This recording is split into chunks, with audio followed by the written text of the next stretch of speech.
All right, this is midterm review number 3.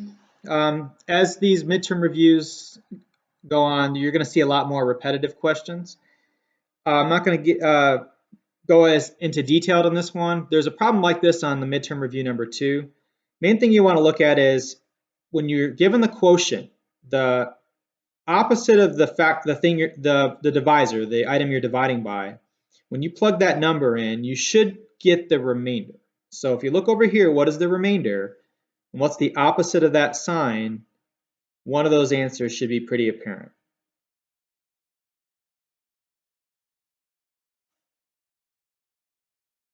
Okay, and this question here gives you a table. The question is, which is a factor of the polynomial?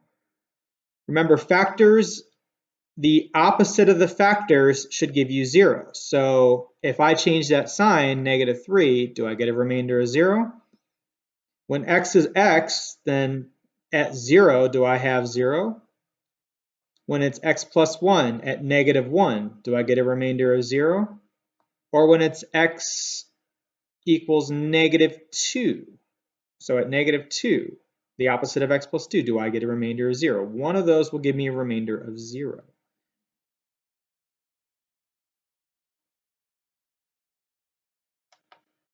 Okay, this is similar to the previous problem on the last review. Again, you're going to look for this.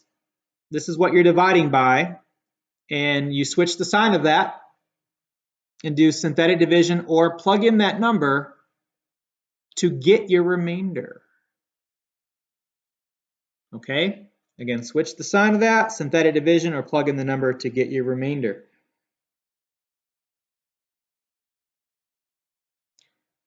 Okay, long division.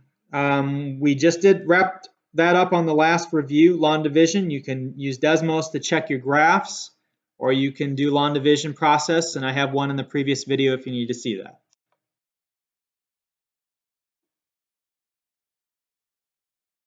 Okay, inverse functions. Remember, for inverse functions, you want to switch x and y and solve for y. So that becomes y, that becomes x. Multiply the 5, add the 8, divide by -2. Make sure your signs match up.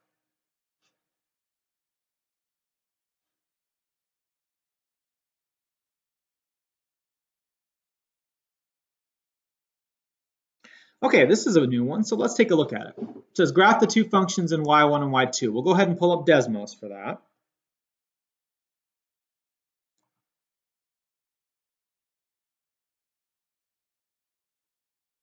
Okay, so when you graph these two functions, x cubed minus 2x squared minus 3x and -4x plus 12, you can see that the graphs, it says where it equals each other. That's the intersection. That's where these two graphs meet. And they only meet once, and that's going to be at +3. So 3 would be the solution to f of x equals g of x.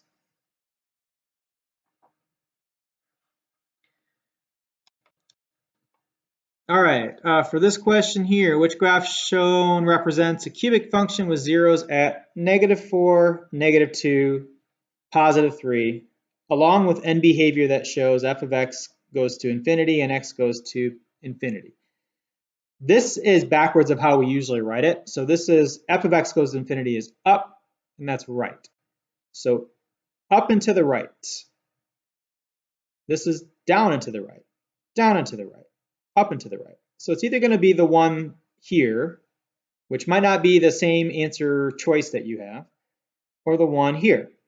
It also has to have zeros of -4, -2, and +3. So that has a 0 right there of -3, since that's -5, +2, and +4.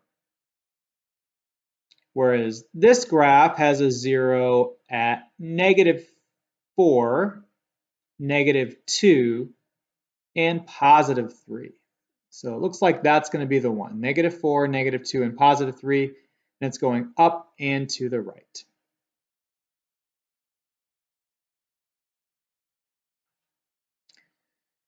All right, question number 8. On which interval is the graph of f of x equals -1/3 x cubed plus x squared plus 3x increasing?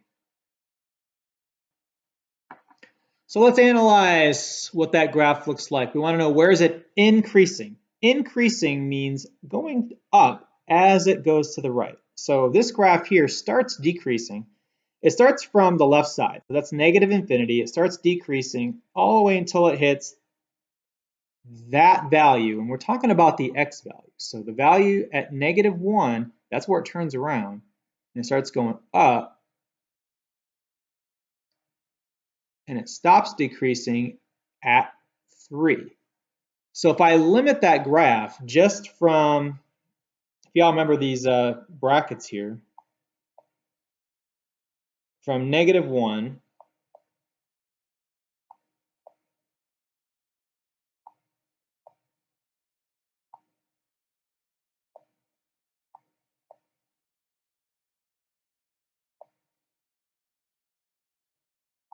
to 3, that portion of the graph from -1 to 3 is going up the entire time. That's the increasing interval, from -1 to 3. Okay, question 9. The polynomial f of x equals 3x to the fourth minus 4x cubed minus x plus 5 has how many roots, including complex and repeated roots? What's the degree of the polynomial? The degree is the highest exponent you see. What is an exponent? The exponents are in the power. So whatever the highest exponent is going to be how many roots that function has.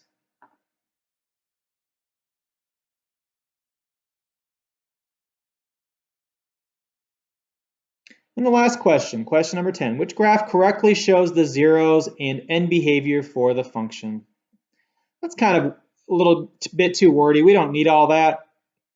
Just graph that and match up the graph shown. You don't need me to go over that. Just graph it and see which graph matches that. All right, hopefully that helps.